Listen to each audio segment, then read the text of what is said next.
Wakil Presiden Yusuf Kala mengingatkan pengusaha untuk mengikuti program teks amnesti bila memiliki aset yang belum dilaporkan. Menurut JK, teks amnesti merupakan sebuah fasilitas mewah yang diberikan negara untuk memaafkan para pengusaha yang melakukan kesalahan dengan tidak membayar pajak. Wakil Presiden Yusuf Kala melihat teks amnesti sebagai momentum memperbaiki urusan pajak yang baru diberlakukan setelah 32 tahun lalu. Oleh sebab itu, JK mengingatkan para wajib pajak untuk memanfaatkan momentum tersebut semaksimal mungkin. Apalagi pemerintah telah mempersiapkan sistem perpajakan yang baik untuk teks amnesti dan didukung landasan hukum yang jelas berupa undang-undang. Sebenarnya ini kemewahan yang diberikan oleh pemerintah kepada kita semua, kepada para kemewahan diberikan pemerintah. Kenapa kemewahan? Ya begini tidak tiap tahun terjadi. Itu yang lalu 30 tahun lalu lebih 80-an.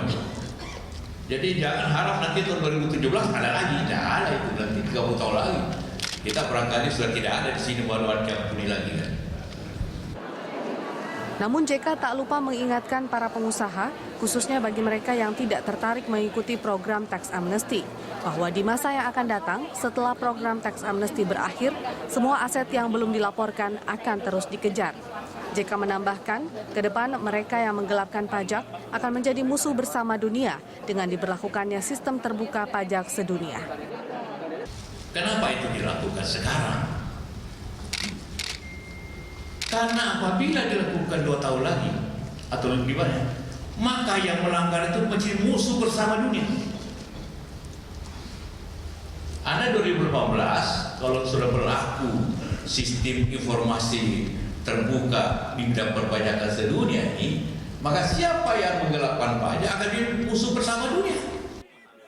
Sementara itu, para pengusaha melalui Asosiasi Pengusaha Indonesia, APindo, menyambut baik kebijakan teks amnesti, mengingat seluruh prosedur tarif tebusan dan instrumen pengampunan pajak yang ditawarkan sangat jelas. Bahkan tidak sedikit pengusaha yang ingin uang tebusan dari pengampunan pajak dipergunakan sebagai modal perusahaan wajib pajak. APindo tidak mempermasalahkan apabila uang pengampunan pajak dipergunakan untuk modal perusahaan wajib pajak, namun tetap dalam pengawasan pemerintah dan memastikan dana yang ada tidak dibawa keluar dari Indonesia dalam kurun waktu 3 tahun. Harus dilihat ininya juga karakternya si wajib pajaknya bagaimana. Kami menduga kemungkinan besar banyak justru masuknya ke perusahaan. Kemungkinan karena kalau di perusahaan kan dia kontrol sendiri untuk usahanya sendiri kan. Hingga saat ini pemerintah terus mensosialisasikan program teks amnesti di sejumlah daerah. Tidak tanggung-tanggung, Presiden bahkan turun langsung memimpin sosialisasi teks amnesti di beberapa daerah untuk menarik animo masyarakat. Sementara di ibu kota, Wakil Presiden Yusuf Kala beserta menteri terkait juga ikut berpartisipasi dalam sosialisasi bersama pengusaha demi suksesnya program pengampunan pajak ini. Tim Liputan Berita 1 TV, Jakarta.